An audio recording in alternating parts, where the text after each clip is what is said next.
Ẹgbẹrun mẹwàá onílù ni yóò kópa níbi ayẹyẹ ọdún Ayanagalu nílùú Ilé-Ifẹ̀. Gbogbo ètò ló ti tò báyìí fún ayẹyẹ ọdún Ayanagalu tí yóò wáyé nílùú Ilé-Ifẹ̀ nípínlẹ̀ Ọ̀ṣun lọ́jọ́ Ẹtì Friday ọjọ́ 28 oṣù keje ọdún yìí. Àrólé Odùduwà ọba Adéyẹyè Ẹnìtàn Ògúnwùsì tí í ṣe Ọọ̀ni Ilé-Ifẹ̀ nírètí wà pé yóò gbàlejò ayẹyẹ ńlá náà níbi tí àwọn onílù bíi ẹgbẹ̀rún mẹ́wàá yóò ti kópa. Nínú àtẹ̀jáde kan tí akọ̀wé ìròyìn fún ààfin Ọ̀túnba Moses Ọláfáre fi síta ló ti ní àwọn orí adé, àwọn èèkàn nínú ìjọba, àwọn lókọlókọ láwùjọ àtàwọn tí wọ́n mọ̀ nípa àṣà ni wọn yóò péjú síbi ayẹyẹ náà tí yóò wáyé ní Ọ̀jájá Arena nínú Ifẹ̀ Grand Resort nílùú Ilé-Ifẹ̀.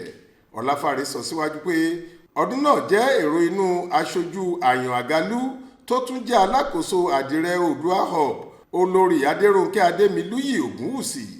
Ó ní ọba Ògúnwùsì ti rán àwọn kan lọ sí ìlú Mississauga, Ontario lórílẹ̀‐èdè Canada láti lọ ṣojú rẹ̀ níbi ayẹyẹ ìlú lágbàáyé ìyẹn World Drum Festival èyí tí yóò wáyé lọ́jọ́ kan náà pẹ̀lú ti Ilé-Ifẹ̀.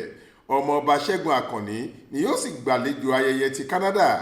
Ọọ̀ni wá lo àǹfààní yìí láti ké sí àwọn onílù àtàwọn arìnrìn-àjò afẹ́ lórílẹ̀‐èdè yìí àti lókè òkun láti péjú síbi ayẹyẹ Ayanagalu ti ọdún yìí torí má ní gbàgbé ni àwọn nǹkan tí wọn yóò rí níbẹ̀ yóò jẹ́.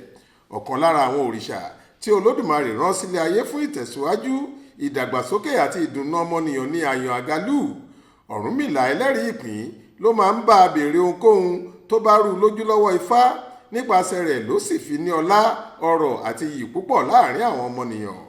Ìwádìí ti fi hàn pé Ifá sọ fún un nígbà náà pé yóò fi àwọn nǹkan bíi igi, ẹran ara tàbí awọ àti bẹ́ẹ̀ bẹ́ẹ̀ lọ rúbọ. Àwọn nǹkan yìí sì wà lára ohun èlò ìlù lílù títí dòní. Florence Babasola ló ṣàkójọ ìròyìn yìí fún iléeṣẹ́ tẹlifíṣàn Aláròye online.